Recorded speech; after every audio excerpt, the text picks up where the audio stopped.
Pour qu'un homme, je crois qu'il a une famille de 5-6 enfants. 6 enfants, je crois. Ouais. Pour qu'un homme marié avec un père qui a un rôle important politiquement dans ce pays-là, se retrouve à faire ça, c'est qu'il a été ciblé. Donc il a été victime d'un sort. Et ce sort-là, ça fait qu'il a une frénésie sexuelle, un appétit qui ne s'arrête pas. Il a l'impression que c'est lui qui cherche les femmes, mais en fait, c'est ce qui est en lui qui le pousse à encore chercher, encore chercher. Donc qu'est-ce que les spirituels négatifs de haut niveau savent faire? C'est de te faire croire que le mal que tu fais, c'est toi qui l'as décidé. Mais en fait, c'est eux qui t'influencent. Ça passe comment? Parce que tu penses ici. Petit à petit, on l'a amené à ce moment-là. Parce que quand tu perquisitionnes la maison d'un responsable financier, qu'est-ce que tu vas publier les photos de ces débats sexuels?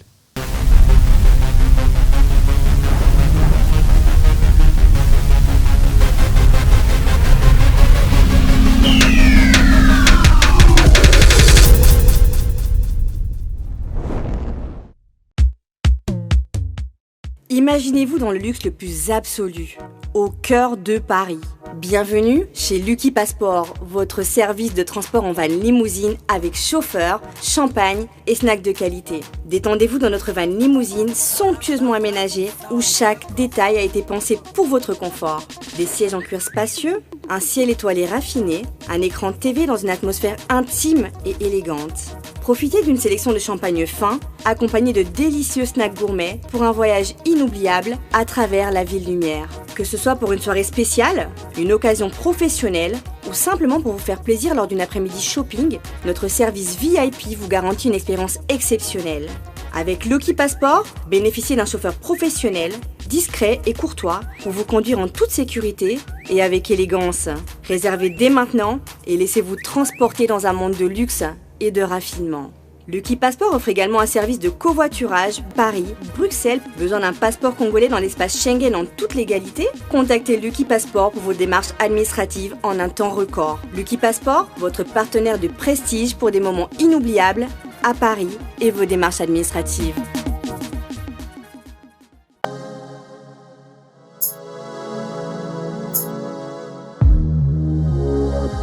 Décryptage, votre émission socioculturelle. Je suis très heureux encore une fois, ça fait un bon moment qu'on ne s'est plus revu compte tenu de quelques empêchements, mais aujourd'hui Dieu nous a prêté vie. Je suis très heureux et je suis en bonne santé, raison pour laquelle je me présente encore une fois devant vous. Et je suis très heureux de savoir que à travers vos postes récepteurs de différents moyens, vous avez le temps, n'est-ce pas, de nous accorder et de manière à consommer les contenus de cette émission. Dans ce nouveau numéro plutôt à caractère religieux, je suis très heureux de le recevoir pour la deuxième fois. Parce que j'ai reçu pas mal d'appels, des messages de par-ci par-là, et tout le monde l'a réclamé. Et en dépit de tout ce qu'il pouvait avoir comme emploi du temps surchargé, mais il a répondu à notre invitation. Lui, on l'appelle, mais je l'ai écrit pour que ça ne m'échappe pas.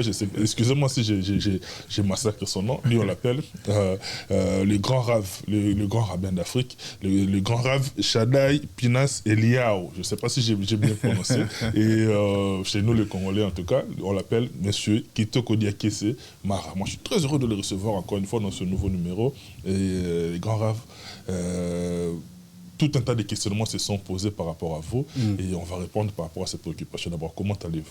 Déjà, merci beaucoup de m'accorder encore du temps. J'ai toujours beaucoup de plaisir à être ici sur ce plateau avec toi, Papa Matope. Et effectivement, quand on se convertit au judaïsme, on doit prendre des prénoms bibliques.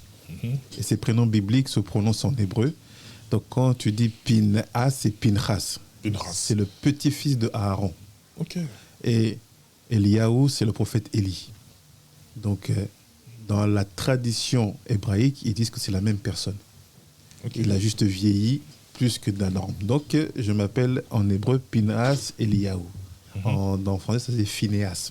Phinéas. Ils disent Phinéas. Okay. Mais je suis heureux d'être là. J'espère pouvoir donner des réponses et continuer d'avancer dans la réflexion.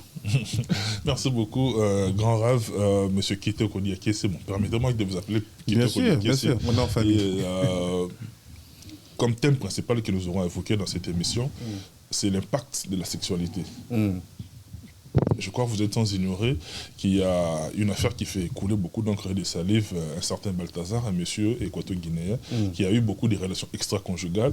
Et par rapport à notre thématique, je voudrais tout d'abord, d'entrée de jeu comme ça, savoir, est-ce que les relations extra-conjugales ont un impact dans la vie d'un être humain?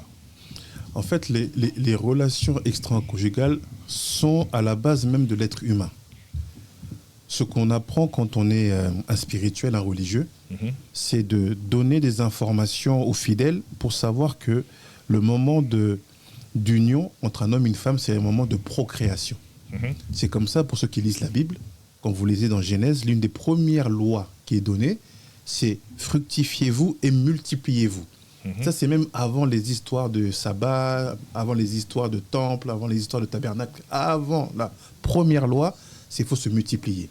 Donc, quand on comprend ça, on voit que l'humain, la qualité de l'humain, la qualité de l'âme se crée à la procréation. Quand on demande à quelqu'un, un homme c'est quoi? Une femme c'est quoi?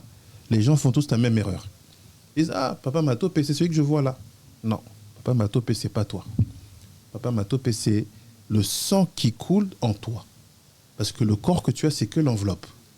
Mais le sang qui est en toi, c'est là-bas que se trouve ton âme. Parce que l'âme n'est pas la peau, l'âme n'est pas les os, l'âme ne sont pas les muscles. Mais l'âme, c'est dans le sang. Donc comment on fait? On dit aux gens, regardez, faites attention. Ne sous-estimez pas la sainteté, la pureté du moment d'intimité. Parce que si vous ne le faites pas, vous allez créer des enfants problématiques ou même des entités démoniaques. Donc c'est essentiel. On est entouré des gens et on est entouré des esprits. Donc d'où ils viennent? De ce moment-là de l'intimité.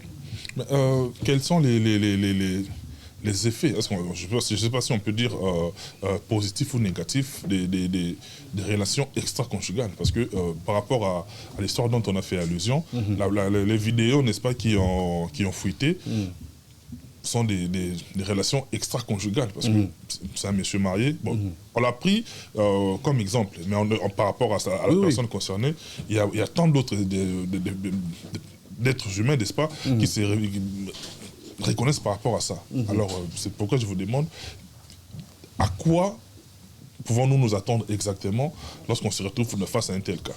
En fait, il y a deux choses, il y a deux éléments dans ta question. Premier élément, la procréation. Deuxième élément, le cas Balthazar. Sur la procréation, basée sur ce que j'ai dit avant, il faut comprendre que la qualité est un élément essentiel. Cette qualité-là, ça veut dire qu'on ne s'unit pas à une femme à laquelle on n'est pas marié. Ça, c'est une notion de base qu'on a toujours eue dans nos contrées et qu'il y a dans toute religion bien structurée et bien faite. Donc, à partir du moment où on sait cela, c'est fini. On sait que toute relation extra-conjugale est forcément génératrice de choses tellement négatives qui vont être dans l'invisible et même dans le visible. Si on prend par exemple le cas de ce monsieur Balthazar, moi j'ai pas vu les vidéos, j'ai pas le temps pour ça, mais j'ai entendu parler parce que c'est un séisme politique. Ce qui se passe là, c'est qu'on voit le problème de la moralité, de la pureté des élites dirigeantes. Moi, on m'a toujours appris à regarder une situation de manière positive. Satan n'est pas plus fort que Dieu. Satan est créé par Dieu. Celui qui pense que Satan est plus malin que Dieu, c'est de l'idolâtrie. Donc quand un événement négatif se passe comme ça, je me demande, il est où le positif derrière? Moi, le positif que je vois, c'est qu'il faut que les Congolais, les Africains ouvrent les yeux. Regardez qui vous mettez à votre tête. À l'époque, ceux qu'on mettait à la direction des institutions financières, des partis politiques ou je ne sais quoi, étaient des personnes d'une probité morale exceptionnelle. Et la probité morale commence par ce qui se passe à la maison. Et aujourd'hui, on voit ces personnes qui ont changé et ont réussi à changer la mentalité des Africains en leur disant non, regardez, ce qui est important, c'est pas comment je suis sage, c'est comment je suis riche. Quand je viens dans les élections ou quand je viens postuler pour un poste administratif et que je vous montre que j'ai de l'aisance, il faut me donner la place. À force de faire ça, on se retrouve avec des gens comme Balthazar qui, en fait, on parle de ces 400 victimes, je crois, on parle de son épouse, mais il y a une victime qu'on oublie, c'est le peuple guinéen. Imaginez l'image, l'impact que ce peuple-là va avoir dans le monde. Regardez vos dirigeants. Regardez ce qu'ils sont capables de faire. À chaque fois qu'on va tomber sur un Équateur-Guinéen, naturellement, l'histoire va... C'est une catastrophe. Le peuple a subi une opprobre. Donc de là, ce qu'il fait, c'est une catastrophe. La Bible permet de se marier. La Bible permet même d'avoir 2 femmes, 3 femmes, dans des conditions très cadrées. Ça me permet de répondre à une question ici que je reçois. C'est un autre débat. Je sais que par rapport à ça, j'aurai le temps, si Dieu nous prête vie, de vous opposer face à quelqu'un d'autre qui aura eu une opinion contraire à la vôtre. Bien sûr, mais ça, il y a des informations, mais il y a un cadrage à faire pour permettre à un homme d'avoir plusieurs femmes. Mais on ne s'unit pas à une femme à laquelle on n'est pas marié. Quand on le fait, on apporte déjà de l'opprobre à sa famille et à la sienne aussi, mais c'est un malheur. C'est-à-dire que s'il y a un enfant qui est procréé à ce moment-là, ça sera un enfant problématique, épileptique, soulard, violent, colérique, triste. On ne comprend pas, l'enfant il est né, il est déjà énervé. Pourquoi ? Comment il a été procréé ? Donc la procréation est un moment essentiel qu'il faut savoir sanctifier. Ça passe par quoi ? Le mariage, que ce soit la dot, la rencontre des familles.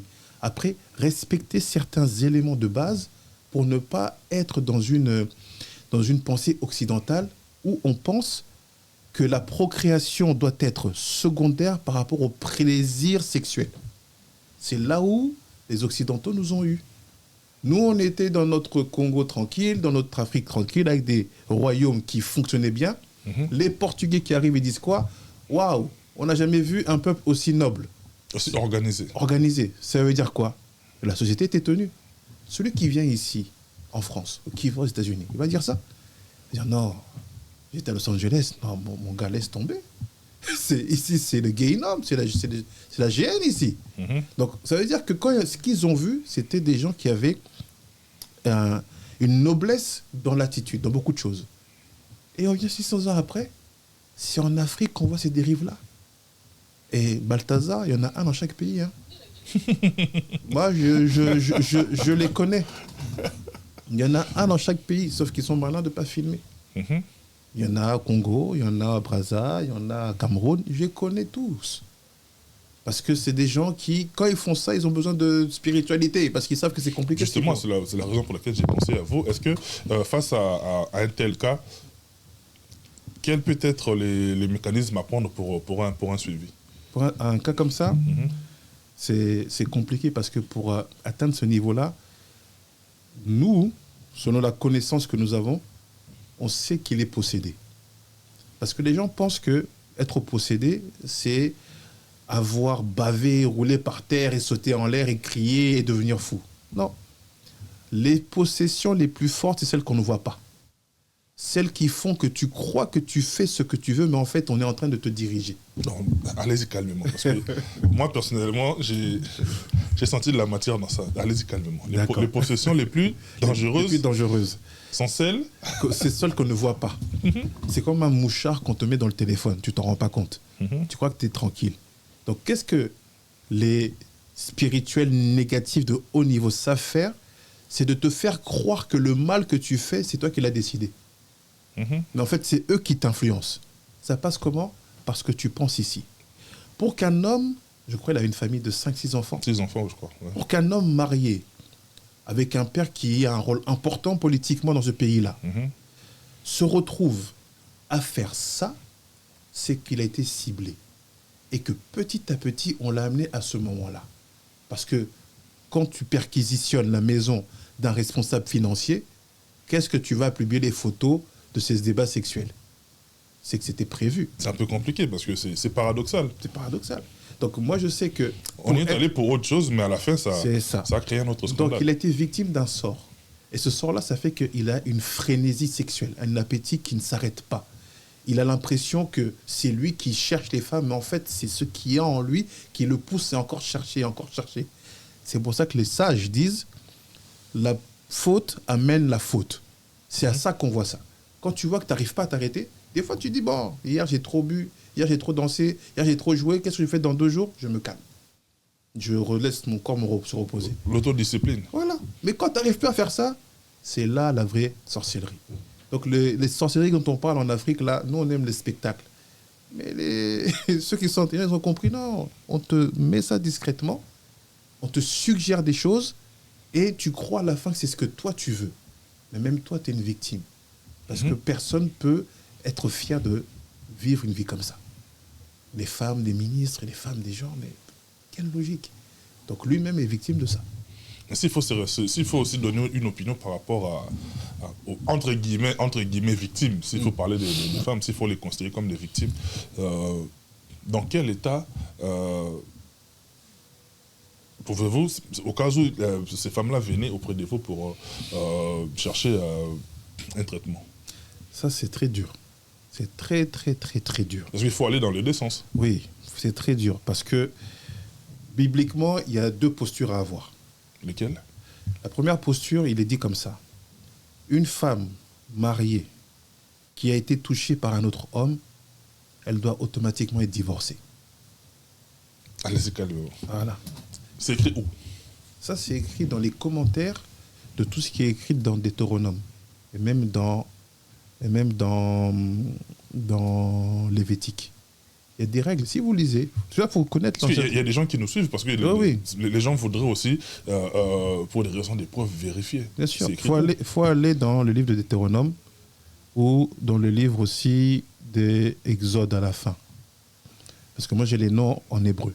Il faut comprendre en fait qu'il y a des lois civiles. Et dans la Bible, là-bas, il est expliqué qu'est-ce qui se passe quand une femme a été violentée, agressée. Ou qu'est-ce qui se passe quand un homme a profité de la virginité d'une femme qui n'était pas son épouse. Donc il y a des règles spécifiques qui sont écrites. Il faut juste lire. Maintenant, c'est discuter de ça que doit faire un chef spirituel. C'est OK. Comment on applique aujourd'hui? Donc il y a une première règle qui dit comme ça. Ceux qui savent que leurs femmes ont été dans ces situations-là, qui sembleraient peut-être être volontaires, sachez qu'automatiquement, vous devez les divorcer. Automatiquement. Automatiquement. Mais il y a une génération qui est plus faible. Qui dit non, moi ma femme je l'aime quand même, tout ça, je veux pas, tout ça.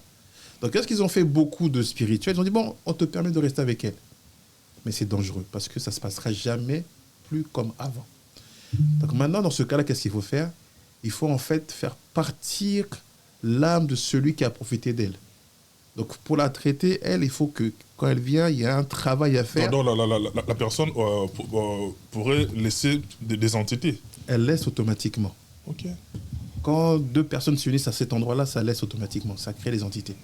Donc il faut enlever ça, faire par des prières spécifiques avec son mari qui va faire certaines demandes et nettoyer ça dans le sens spirituel, bien sûr. Et là, donner une chance au couple. Mais moi, dans mon expérience personnelle, là où j'ai pu aider ou agir dans ce cas-là, une seule fois, j'ai fait la tentative de pousser les gens à rester ensemble. Ça n'a pas tenu. Ok. Donc je pense que si la Bible a dit ça un jour, oui, c'est mieux de divorcer, c'est qu'il savait automatiquement comment l'homme allait voir sa femme après. Et je crois qu'ici, il y a des vidéos en plus, comment tu vas faire. Ça laisse des séquelles. C'est grave. On est marqué. C'est grave, c'est une violence. Et pour elle, et pour lui aussi. Donc pour elle, c'est une double violence. Mais c'est le manque d'éducation avant le mariage qui font qu'aujourd'hui, nous autres Africains, Congolais, on rentre dans le mariage avec peu de considération sur ce qui fonde un mariage, à savoir les relations intimes et l'éducation, et le fait aussi de savoir interagir entre mari et femme.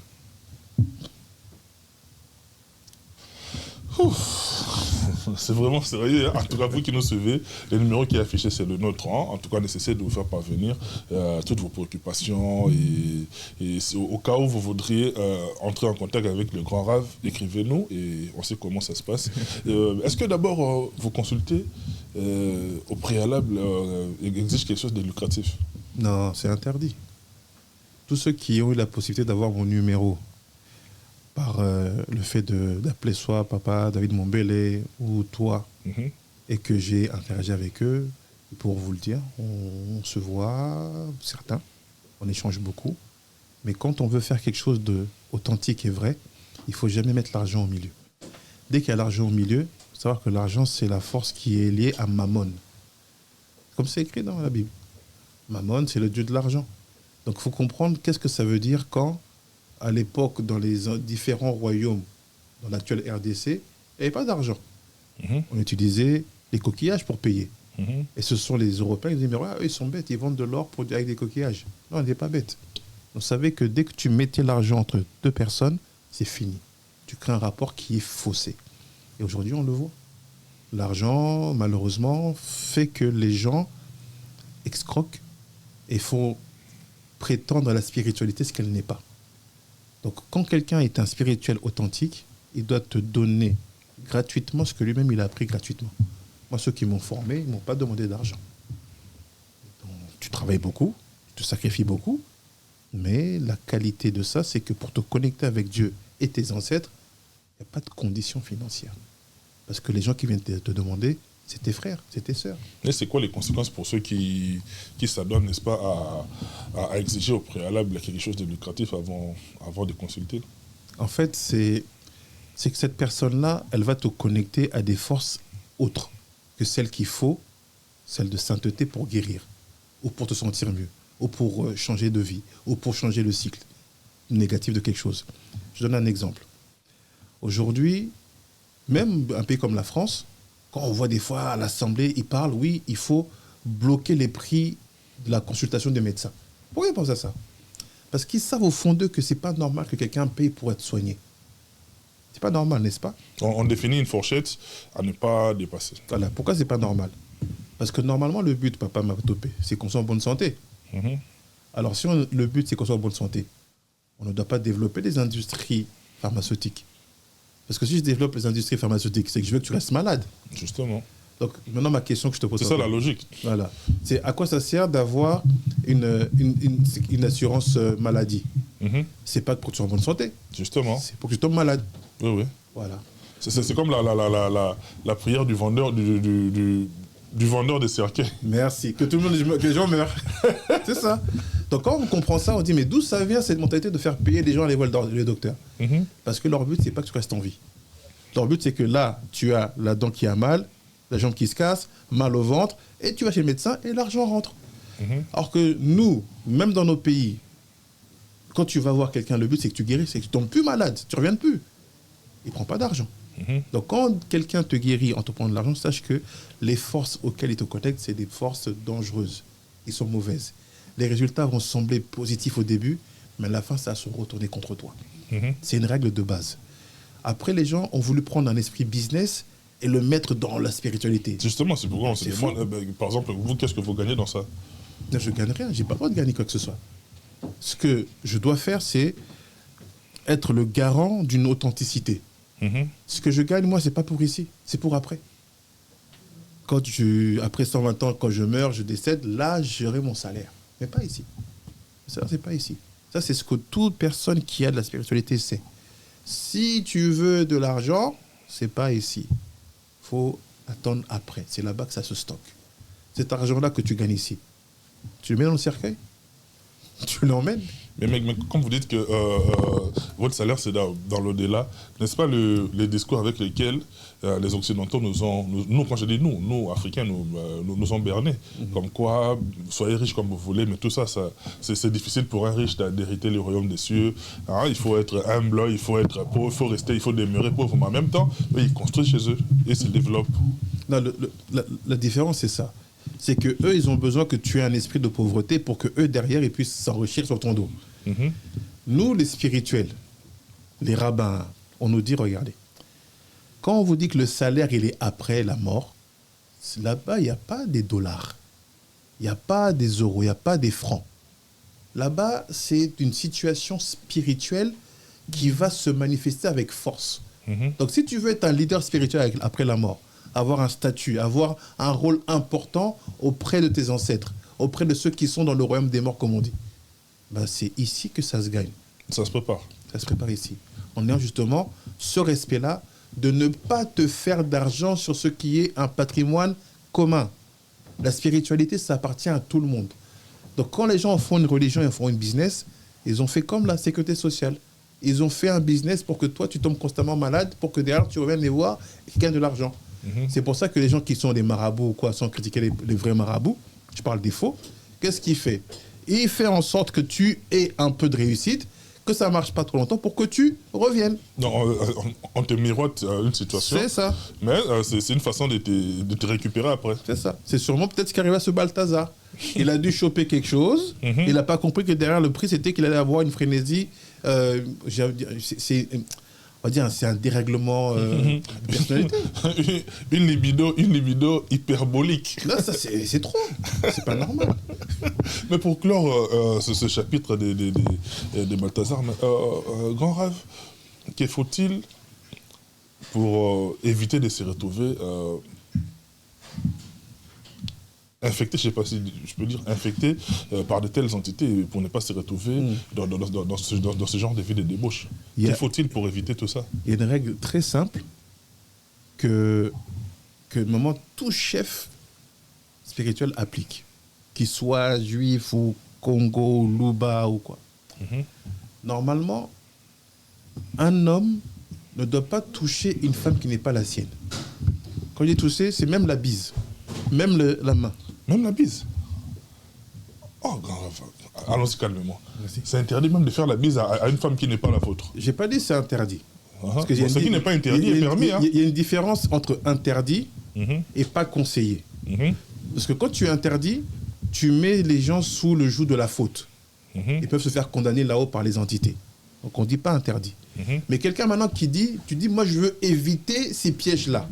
Je ne veux pas être infecté. Alors, je te donne une technique. Je veux dire, regarde, tu veux éviter, il y a une sagesse très simple chez nous, les Bantous, on dit comme ça.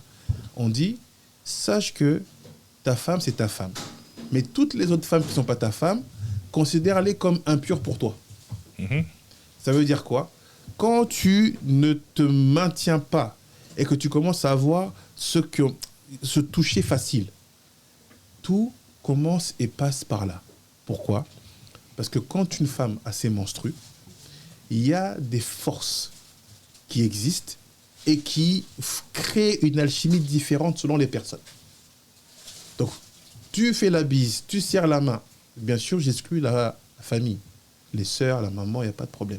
Je parle vraiment d'une femme qui n'est pas de ta famille. Il faut éviter de toucher. Et les sages disent comme ça, il faut considérer toutes les autres femmes qui ne sont pas de ta famille ou ton épouse comme étant impures pour toi. Donc, au lieu de prendre ce risque-là parce que tu veux vivre socialement comme les Occidentaux, essaie de garder cette distance-là. Et tu vas voir que ça te protégera beaucoup. Et pour ceux qui ont l'œil, qui savent observer dans les endroits où vivent les Juifs, tu ne parles pas à leurs femmes. Tu dis pas bonjour. Il y a aussi certains musulmans qui... Exactement. Qui carrément, c'est impossible d'approcher leur femme. Tu parles au mari, mais tu ne crées pas de proximité avec l'épouse. Même quand tu es dans la rue, pourquoi tu parles avec une femme? Ça paraît des fois extrême. Mais il faut le comprendre maintenant avec la sagesse de nos traditions. On voit que c'est une protection qui est en fait parfaite.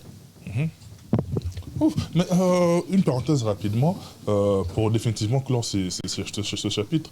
Mais grand rêve, est-ce que, pour revenir à la culture de notre pays, chez les Luba par exemple, le Chibaou, vous en savez quelque chose. Oui. Mais est-ce que le Chibaou, est-ce de la sorcellerie ou de la coutume carrément? Dis-moi la version que toi tu connais. Comment tu la pratiques? Comment tu le comprends? D'après moi, une femme mariée doit couper les ponts avec tout ce qui concerne ses ex. Parce que j'ai eu l'idée parce que, comme vous avez dit, il faut éviter même de saluer tout ça. Donc, juste par rapport à ça. Voilà. Donc, une femme mariée doit couper les ponts avec tout ce qui concerne ses ex. De même que chez les Luba, il est interdit de toucher l'électricité le samedi, de même que cette règle-là, elle est bonne aussi. Il faut savoir qu'il y a une sagesse derrière ça. C'est justement la protection. La protection du couple. Les relations antérieures, même tous ceux qui disent « Non, moi, c'est bon, j'ai pas de problème. » On reste des bons amis et tout ça. Non, ça, c'est faux. L'ex, c'est l'ex. Quand on dit bien ex, c'est ancien. Il faut laisser. On passe au next. C'est ça. On est passé au next, c'est bon. C'est ça. Il faut laisser. C'est une très bonne pratique. C'est rempli de sagesse. Est-ce de la coutume ou bien c'est une part de sorcellerie dans ça? Non, pourquoi la sorcellerie? La sorcellerie, par exemple, je te donne un exemple, c'est tu as ton ordinateur, sans faire aucun effort, tu peux aller voir des films immoraux. Et tu as l'impression d'être libre. Il n'y a pas plus forte sorcellerie que ça. Parce qu'en fait, ils vont te mettre des images sales dans la tête qui vont générer en toi des envies et tu vas devenir quelqu'un d'immoral. Ça, c'est la vraie sorcellerie. Quand tu as ton oncle, un ancien du village, qui te dit « Mon fils, c'est ton épouse ?» Oui. Dis-lui de couper avec ses ex. Dis-moi comment on peut mettre ça dans le cadre de la sorcellerie. C'est un conseil de vie. La tradition, c'est de la sagesse. Quand on vous fait des choses et que derrière, il n'y a aucune explication, ça, c'est de la sorcellerie. Qui a un jour pensé à demander à Macron ou à je ne sais quel président, pourquoi vous permettez l'accès gratuitement aux trucs pornographiques comme ça? C'est ça une question vraie. Si Macron est honnête, il dit non, parce qu'on est des sorciers. C'est comme ça. Permettre à quelqu'un une défaillance qui peut facilement rentrer dans sa vie, dans sa tête, et le laisser comme ça, et que toi, tu es content parce que derrière, ça va générer des maladies, des instabilités qui vont nourrir ton système, c'est ça la vraie sorcellerie. Combien de personnes, on s'assoit 2 secondes, tu vois des bateaux qui traversent la Méditerranée tous les jours, avec 200, 400 personnes qui parfois meurent, et vous restez comme ça tranquille. Alors que vous avez les moyens de réguler ça. Non, ils ont besoin que ça se passe comme ça. Ça, c'est de la sorcellerie. Quelqu'un qui peut, qui à un moment lui dit non, moi je dois y aller, et qui prend des risques inconsidérés, c'est aussi ça, de la sorcellerie. Après, quand tu regardes, il y a très peu de gens qui font ce genre de vie et qui réellement s'en sortent. Ceux qui s'en sortent, c'est ceux qui sont venus avec une vraie force de vie et qui ont inversé les choses. Mais quand à un moment, tu regardes certains qui partent de Cameroun, ils passent par la Libye, ils arrivent ici. Ils arrivent ici après 6 ans de voyage dans tous les pays d'Afrique, là, du Maghreb, ils sont usés. Pourquoi? Sorcellerie. Donc la sorcellerie du blanc, elle est plus vraie que la tradition de ce qui te font croire que la tradition africaine serait.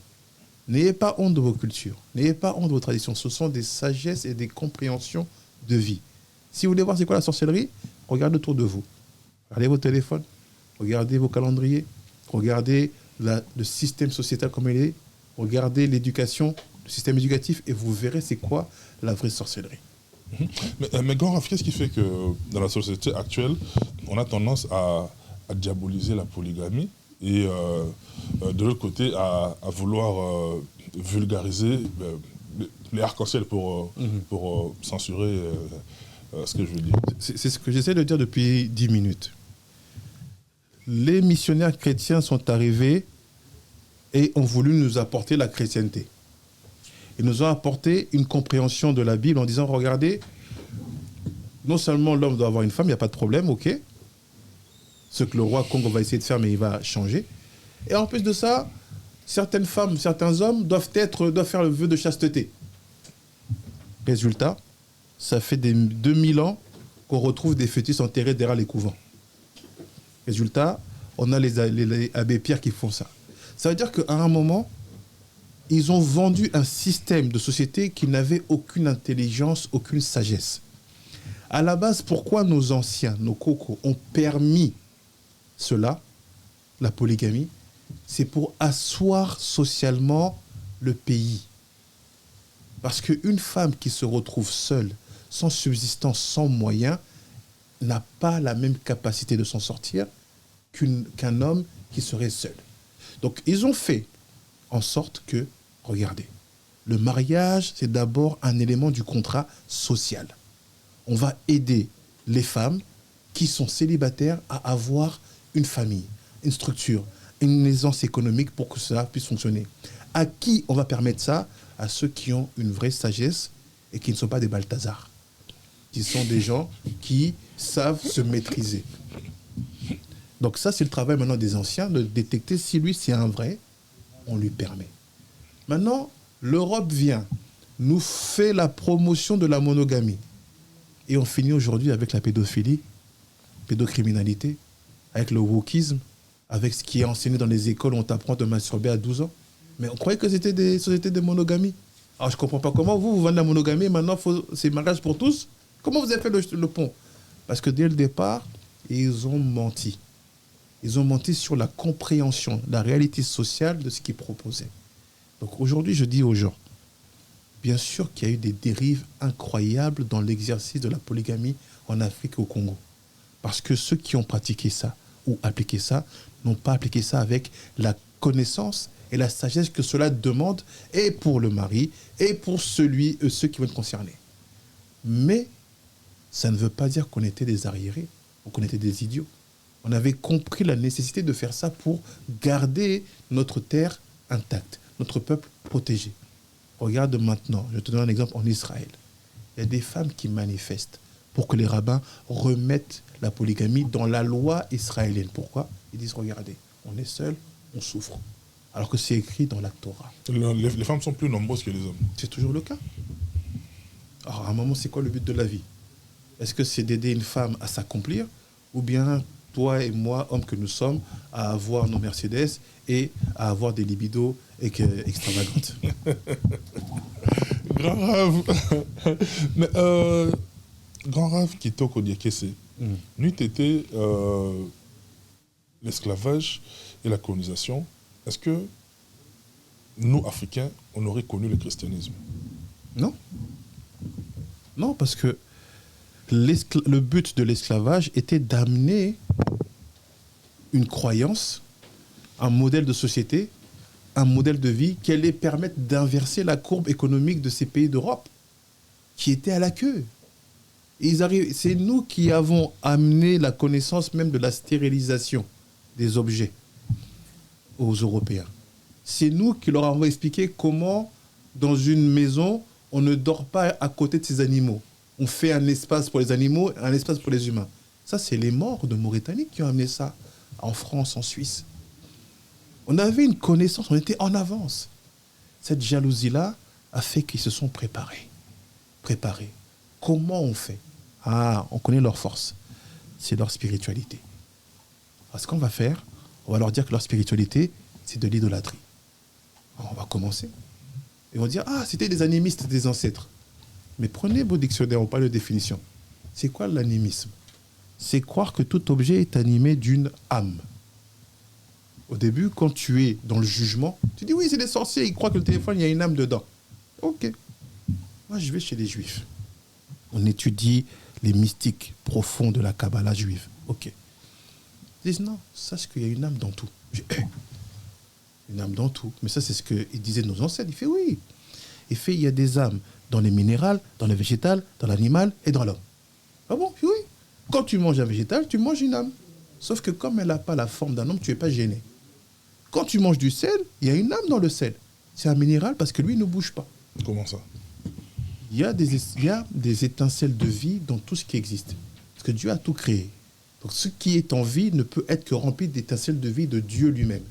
Donc si le sel est là et a du goût, c'est que ce sel-là est rempli d'une étincelle de vie. Donc il y a une âme vivante dedans. Les arbres, l'eau, tout ça. Comment nos ancêtres ils pouvaient savoir que, ah, regarde, comment l'eau circule là, ah, l'eau est en train de dire que dans 2 jours, il va pleuvoir. Comment tu sais? L'eau t'a parlé? Oui. L'eau a un langage, les feuilles ont un langage. Parce qu'ils ont c'est des organismes vivants. Quand nos ancêtres disaient ça, on rigolait. Vient la science, avec leur microscope, tout. Ah, on a remarqué qu'il y avait un langage spécial entre les arbres. Quand un arbre est attaqué par un champignon, il prévient l'autre arbre. Ah bon? On vient de découvrir. Ah, donc dans les arbres, il y a des âmes? Oui. On a remarqué que même l'eau, quand tu prends de l'eau, tu dis, ah, quelle belle eau, tu es une bonne eau, je vais te boire, tu es gentil.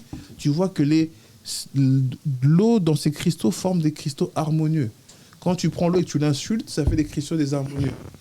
Donc tout ça, c'est pour dire qu'il y a de l'âme partout. Donc tes ancêtres et mes ancêtres n'ont jamais menti. Mais à cause de ça, on les a fait passer pour des idolâtres. Donc la venue de la chrétienté, c'était un plan pour conquérir l'Afrique et s'emparer de nos biens. Grave. Est-ce que... Bon, maintenant, je vais... parce que j'avais récolté quelques préoccupations des gens qui nous suivent, mais là, j'ai pris le temps de sélectionner parce qu'il y en avait tellement beaucoup. J'ai pris le temps d'en sélectionner quelques-unes. Ça ne parle pas de préoccupations. Entre autres, il vous a demandé, est-ce que vous êtes antéchrist? Antéchrist. Dans cette réponse-là, il y a deux aspects. Je vais d'abord faire le premier aspect, c'est pour introduire. C'est Papa Matopé. Les gens, quand ils mettent des commentaires, des fois, ils espèrent que le commentaire va te toucher, va te faire mal et tu vas faire la nuit blanche. Nous, on est des durs à cuire. Moi, j'ai grandi dans le 93, 9-3, né au bled, comme on dit. J'ai grandi partie Congo, partie Sénégal. J'ai vécu 15 ans dans un pays au milieu du Moyen-Orient, sans savoir la langue. Je suis devenu rabbin là-bas, un pays où il y a le plus grand système de surveillance, qu'on appelle le Mossad. J'ai pu faire du panafricanisme bantou là-bas. Et je suis vivant. Donc, ce n'est pas un commentaire de YouTube que les gens mettent qui peut, entre guillemets, nous toucher. Je dis ça pour que les gens comprennent que le but d'un commentaire, c'est d'être constructif. Vous avez une chaîne qui travaille bien, qui fait vraiment un travail extraordinaire. Faites des commentaires qui vont faire avancer la chaîne et vous faire avancer intellectuellement. Maintenant, sur la partie de la question. J'ai une question très simple. Est-ce que le mot Christ existait avant Jésus? La réponse est oui. Christ est un mot grec qui veut dire oint. En l'an 200, en 270 avant JC, le roi Ptolémée, il a réuni 72 sages juifs. Il a dit, traduisez-moi toute la Bible en grec. Depuis Genèse jusqu'au psaume, tout ça. Ils ont tout traduit. Dans les psaumes, combien de fois le mot oint existe? Plein de fois. Ton oint, ton oint, ton oint. Donc le mot Christ, à la base même, il est dans la Torah des Juifs. À la base même, il était traduit par les Grecs 200 ans avant que Jésus ne naisse même. Donc, quand on dit le mot Christ, on ne parle pas de Jésus. Ça, c'est une idée qu'il faut laver de la tête des Congolais. Les Congolais, dès qu'ils entendent le Christ, ah, c'est Jésus. Non, le Christ, dans le mot grec, ça veut dire oint, et ce mot-là existait avant même que Jésus ne naisse. Et il a été appliqué à d'autres dieux grecs avant. Maintenant, c'est quoi leur idéologie à ceux-là qui disent antéchrist? Ils pensent que tu es contre Jésus. Non. Justement, parce que pour certaines personnes, vous avez de la haine vis-à-vis de Jésus-Christ. Mais haine, pourquoi? Qu'est-ce qu'il m'a fait? Il ne faut pas confondre l'amour de sa patrie et l'envie de le défendre son peuple et sa patrie, et le fait derrière quelqu'un, il m'a fait quoi? Il m'a rien fait. Moi, je parle aux Congolais qui en font un totem. J'ai pas de problème que tu sois chrétien. Mais dans ta chrétienté, là, il y a bien des choses que tu as vues qui ne vont pas par rapport à notre peuple, notre terre. Et le courage. Moi, je suis le premier à dire, regardez votre Torah, ouais, la Bible juive, là, ok. Là, c'est pas écrit comme ça. Pourquoi faites ça au Gazaoui? Je le dis partout où je passe. L'autocritique, elle est salvatrice. Si tu es un rabbin, aujourd'hui, tu ne te lèves pas pour dire, hé, Netanyahou, arrête, stop. C'est que tu ne sers à rien. Donc, quand tu es chrétien et que tu vois que la positivité alors que ton pays est en train d'être détruit par une culture que tes ancêtres ne connaissaient pas, tu n'as pas au moins le réflexe de dire non, il y a des bonnes choses, mais en tout cas, les mauvaises, je vais les enlever. À quel moment les gens reçoivent une éducation de ce qu'ils vivent? L'autocritique. C'est ça le problème de nous les Africains. On pense que quand on fait quelque chose, c'est parfait. Non. Si le pape lui-même, les catholiques, si les protestants eux-mêmes sont allés jusqu'à Jérusalem demander pardon aux Juifs, pourquoi ils ont demandé pardon? Parce qu'on sait qu'ils ont raté leur plan. Ceux qui n'ont pas compris, je vais vous expliquer. Les chrétiens ont basé leur structure spirituelle sur une chose. Il ne faut pas que les Juifs existent. Il faut que le message juif s'efface et qu'on comprenne que la venue de Jésus, c'était parce que les Juifs n'étaient pas aptes à garder les lois que Dieu leur avait données. Et que c'est à cause de ça qu'ils ont été maudits et qu'ils sont devenus un peuple errant. Ça, c'est ce que tout le monde avait pour mission de divulguer, le peuple errant.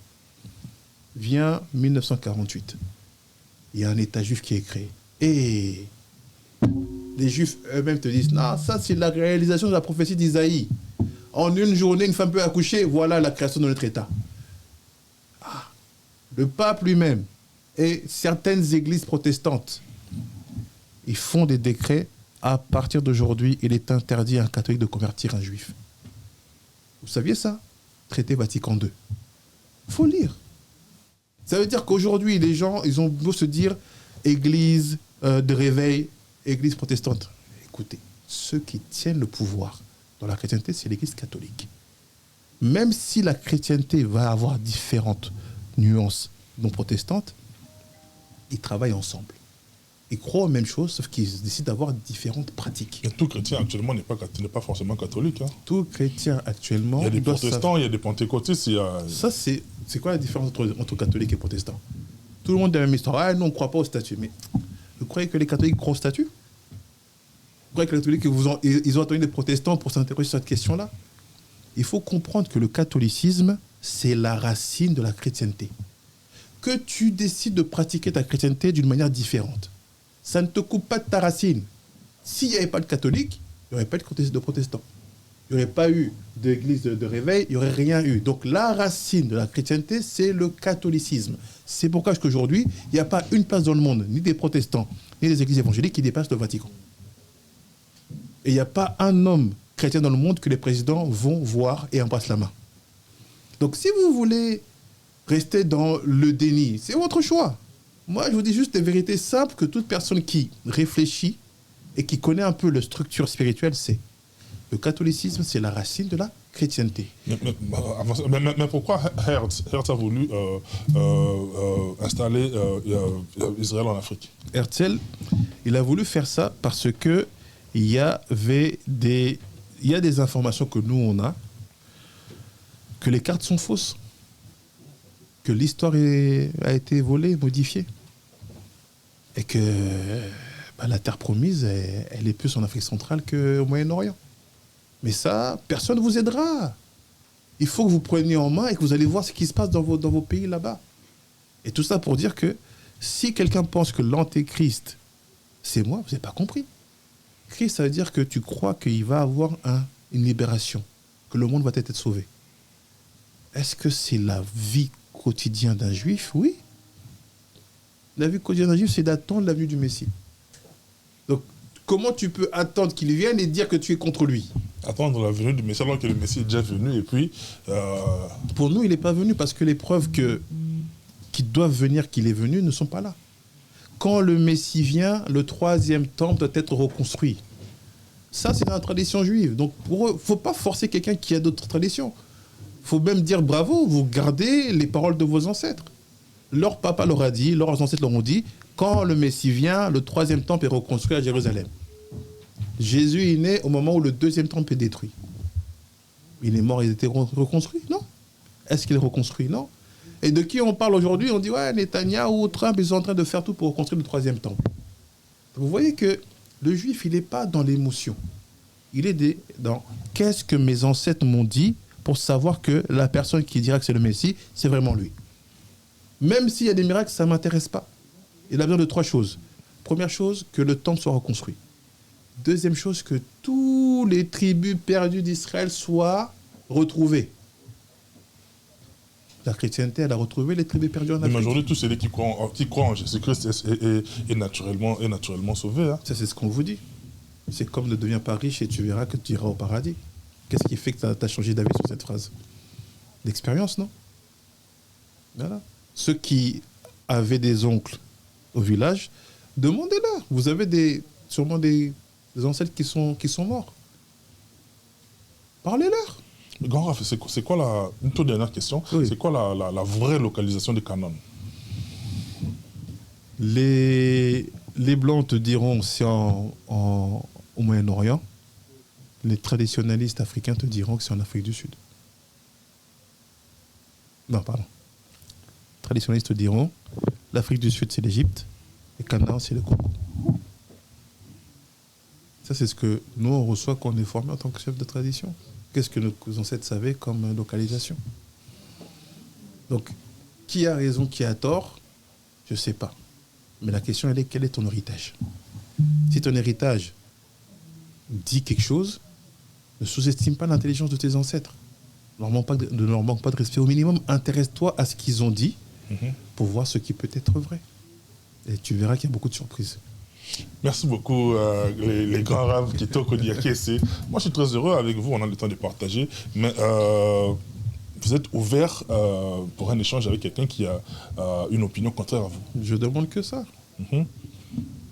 Le message est lancé. C'est-à-dire, ici, ce n'est pas un tribunal. Et puis, choc d'idées, j'ai la lumière. On est là pour édifier le peuple de Dieu. Tout celui qui a eu une opinion contraire à ce qui se dit sur ce plateau, le numéro qui est là, appelez-nous, contactez-nous. Et on va essayer d'organiser cela. On est pratiquement arrivé à la fin. Et à ceux qui vous ont suivi passionnément, un mot de conclusion. D'abord, que doivent-ils retenir? Et puis, un mot de conclusion. En fait, ce qu'il faut retenir aujourd'hui, c'est que la dépravation sexuelle qui a actuellement envahi notre continent, notre pays au Congo, fait partie de cette continuation de la domination occidentale dans nos cultures. Ça a commencé par la religion, ça a continué par la politique, et c'est rentré dans la société. À nous maintenant de savoir protéger nos familles et nos enfants en appliquant ce qui a toujours existé. Intéressez-vous à l'héritage culturel de vos familles, à l'héritage culturel de vos tribus. C'est une richesse incroyable. Il n'y a pas beaucoup de peuples dans le monde qui vont faire leur carte d'électeur en citant la génération de leurs ancêtres. Aujourd'hui, il y a même des pays où on ne demande même pas ce que tu étais il y a la vie d'avant. Donc, sachons que la sexualité est une chose, bien sûr, où le plaisir peut avoir lieu, mais dans un cadre structuré. Et c'est ce qui définit une société forte dans laquelle les maladies visibles ou invisibles ne touchent pas. C'est la porte à toutes les dérives, la sexualité. Donc j'espère que les personnes pourront méditer cela très profondément jusqu'à au prochain rendez-vous. Merci beaucoup, Grand Rav. Nous, on est pratiquement arrivé à la fin de cette émission. Mais je voudrais quand même, mais quand même, à chaque passage, il y a de la famille, il y a des gens qui vous apprécient énormément. Un petit clin d'œil venant de vous, ça ne tue pas. Bon, déjà, un clin d'œil à la famille, papa, maman, Kitoko Sadai, toute la famille de Kankankunku. On a une grande famille. Je salue aussi tous ceux qui m'écrivent et avec qui on travaille. Puis dédicace aussi à notre aigle royal, Papa Kabongo, qui est venu nous voir aujourd'hui aussi dans le studio. Donc, à très bientôt et j'espère qu'on aura des bonnes nouvelles. Merci beaucoup. Les Grands Raves, on est pratiquement arrivé à la fin. Tout est bien qui finit bien. Le temps pour moi de faire un clin d'œil particulier très rapidement à notre partenaire Jimmy Chimanga, Porte de la Chapelle. Merci beaucoup pour tout ce que tu fais pour cette émission, Jimmy Chimanga. Merci à Ropsi TDS. Il est et il demeurera toujours crédible. Merci Ropsi. Et puis à mon petit frère depuis la ville de Kolwezi, mon petit frère Trésor Matopé, le papa de Johan. Un clin d'œil à toi et puis à ta femme. En tout cas, je vous aime beaucoup. Très ravi de vous avoir enfin retrouvé après plusieurs années. Je suis très heureux et si vous avez aimé, dites merci à celui qui était derrière toutes les caméras ainsi qu'à la réalisation, monsieur l'ingénieur Marno Tunga. Merci beaucoup Marno Tunga, les réalisateurs mignons, Chris Ndongala, éternel, voix-nous, et à notre stagiaire, mademoiselle Elisabeth. Bien de bonnes choses depuis là où tu nous suis. On est pratiquement arrivé à la fin. D'ici là, portez-vous bien. Bye bye. À la prochaine.